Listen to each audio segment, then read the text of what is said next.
بسم اللہ الرحمن الرحیم۔ جیل کی سیاہ ظالم سلاخوں میں اسے اپنا دم گھٹتا محسوس ہو رہا تھا۔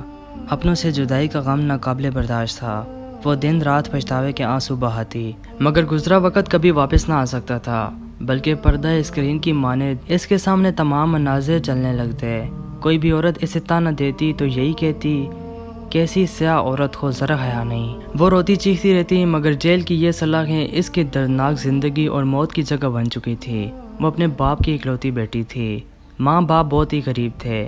باپ مزدوری کر کے جو بھی کماتا اس سے 2 وقت کی روٹی ہی ملتی۔ اس کا چچا زاد رشید تو اس پر شروع سے ہی مرتا تھا، مگر وہ اسے گھاس نہیں ڈالتی۔ اسے شروع سے ہی امیر زادوں کی بیوی بننے کا شوق تھا۔ روٹی کو تو وہ ترس چکی تھی۔ جوان ہوئی تو ارمان بھی زبان پر آ گئے۔ گلی کے کئی لڑکے اس پر مرتے تھے۔ بے حد حسین تھی، اس لیے غرور بھی کرتی تھی۔ جلد ہی اس نے ایک آدھ لڑکے سے بات کرنے کے بعد کھانا منگوانے شروع کر دیے۔ وہ اپنی عزت کی حدود جانتی تھی، مگر اس کا مقصد صرف باہر کی دنیا گھومنا اور کھلا کھانا پینا تھا۔ باپ کو اس کے حالات کا علم ہوا تو اس نے زبردستی چچا زاد رشید سے نکاح پڑھوا دیا۔ اب وہ رشید کی بیوی بن کر اس کے گھر رہتی۔ رشید جو کہ سموسوں کی ریڑھی لگاتا تھا۔ شادی کے شروع میں تو اچھا خاصا کھلاتا رہا، مگر آہستہ آہستہ وہی پرانے دن آنا شروع ہو گئے جب وہ بھوک سے بے حال ہوا کرتی تھی۔ رشید تو اسے بالکل ناپسند تھا۔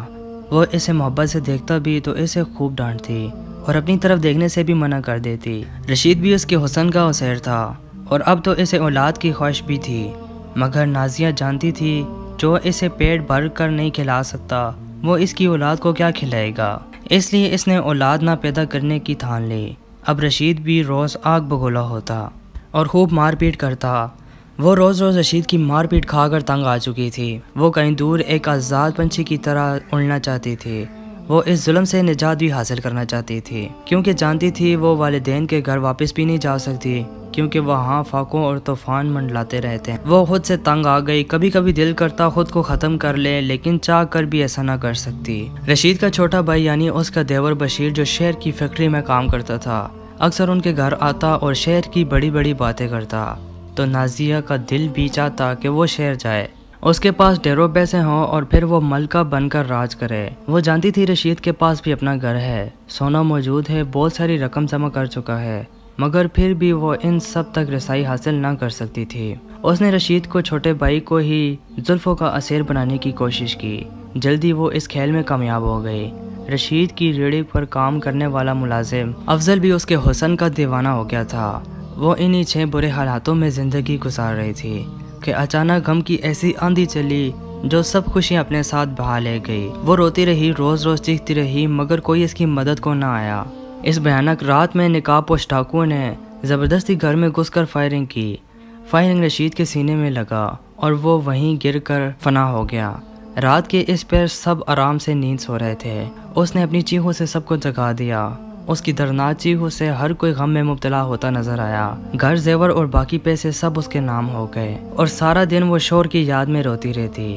پھر جلدی شہر چھوڑ کر وہ کہیں دور جا بسی، شاید اپنے خوابوں کے شہر، جہاں اسے کوئی روک ٹوک نہ تھی، جہاں وہ اپنی مرضی سے زندگی گزار سکتی تھی، جہاں وہ اپنی مرضی سے اپنے محبوب کی سرگوشی میں جی سکتی تھی۔ لیکن کبھی کبھی چینخ اٹھتی۔ روز رات کو سوتے ہوئے اس کا ضمیر اسے بے چین ہو کر کچوکے کر پکارتا، مگر پھر وہ خیالات کو جھٹک کر سو جاتے۔ شہر میں آ کر اس نے محبوب کو بھی چھوڑ دیا اور اب وہ نئے کاموں میں ملوث ہو گئی۔ شراب نوشی، حسین راتیں اس کی زندگی کا محور بن چکی تھی۔ وہ ان کالے دندوں میں روز منہ کالا کرتی اور پھر تھک ہار کر سو جاتی، مگر معاشرے کے سامنے وہ ایسی شریف عورت تھی جس کا سہاگ ظالم دیور نے ہی اجاڑ دیا، جو بیچاری شور کے غم میں جگہ جگہ دھکے کھاتی رہتی اور پھر بالآخر بڑے شہر جا کر رہائش اختیار کر لی، جہاں فیکٹری میں کام کر کے 2 وقت کی روٹی کھا لیتی، مگر حقیقت تو اس کے برعکس تھی۔ وہ اپنی زندگی میں کھل کر جینا چاہتی تھی۔ وہ سب دکتار، روایات اور اصولوں کو بھول کر باغی ہو چکی تھی۔ بڑے سے بڑے جرم بھی اس کے لیے معمولی ہو گئے۔ کبھی کبھی گاؤں چکر لگاتی تو وہی معصوم نازیہ بن جاتی جس کا سب کچھ ایک بھیانک رات میں لٹ گیا تھا۔ پولیس نے اس کے دیور بشیر پر بہت تشدد کیا، پھر بالآخر وہ اسی نتیجے پر پہنچے کہ وہ قاتل نہیں۔ بس اسی دن کے بعد انہوں نے اپنی تشویش شروع کر دی اور پھر بالآخر وہ اصلی قاتل ان کی گرفت میں آ ہی گیا۔ عریاں کپڑوں میں ملبوس مشہور کلب میں ناچتی گاتی نازیہ کو گرفتار کر لیا گیا۔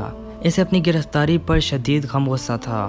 وہ جانتی تھی کہ اس کا یہ راز بھی کوئی نہ جان پائے گا، مگر پھر اس کی گرفتاری نے ثابت کر دیا کہ پولیس آخر پولیس ہے۔